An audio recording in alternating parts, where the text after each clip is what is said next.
The time, 5 to 9. New school buildings are a rare thing in the state sector, but there are at least some of them, brand new, purpose-built, and brand new as well in terms of what they teach or the way they teach it.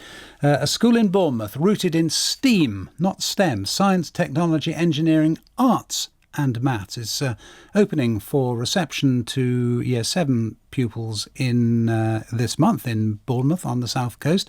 The power behind it is Sir Ian Livingstone, co-founder, of course, of Games Workshop, the man behind Lara Croft, but more importantly, for our purposes this morning, the man behind Livingstone Academy. Sir Ian, good morning to you. Good morning. And just to get this straight, the school already exists, doesn't it?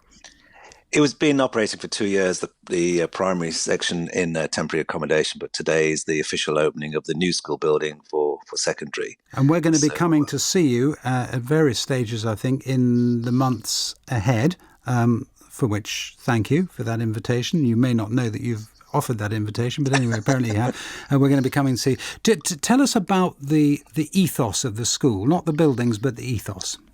Well, it's a school where digital creativity is part of a kind of multidisciplinary curriculum fit for the 21st century, which is actually being transformed by technology. So you have to have a good arts education and a good STEM education to be able to operate in this world. And if you think about it, everything has design, everything has art, everything has science in it. I mean, an architect, for example, needs to have design a building with an aesthetic so it looks beautiful, but also understand the math so it doesn't fall down and kill you. And of course, making games is the marriage of arts and science.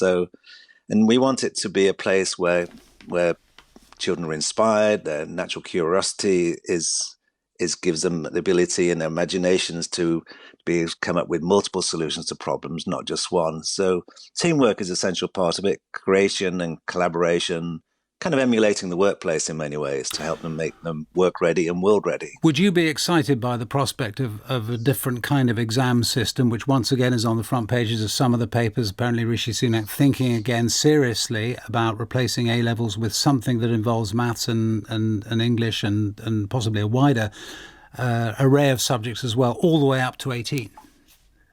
Well, I think having a standardized metric alone where you can be judged one person against another is not the whole picture. We do operate in teams. We do collaborate. We're all good at some things and bad at others, but together we can do marvelous things. So this single subject standardization, I think, is just not enough. And to exclude the arts risks marginalizing our greatest strength as a nation. Look at our film, our fashion, our music, our design, our publishing, and of course video games. We are a world leader in creativity, and our economy, our culture, and our society is based around that glorious creativity. Yeah. And the business and service that come out of it are world leading.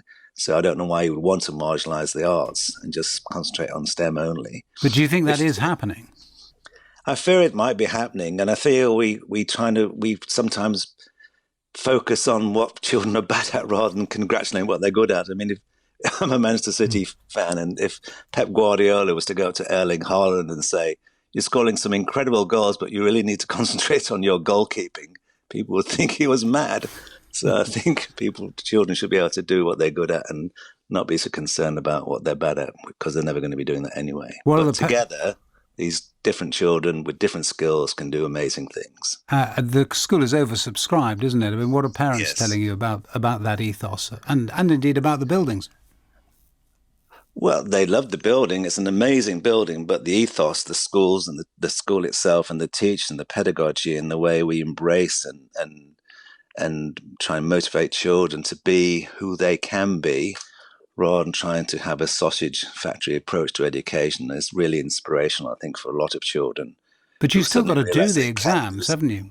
Yes, you're still obliged to serve the national curriculum and sit the GCSEs, of course, but we hope that by more engaged learning by doing, encouraged to make mistakes because you learn from mistakes, failures, success work in process, that they'll have a byproduct of great exam results as being more engaged in their learning. OK, well, as I say, we will be coming to see all of that happening during the course of the year. Sir Ian Livingstone, thank you.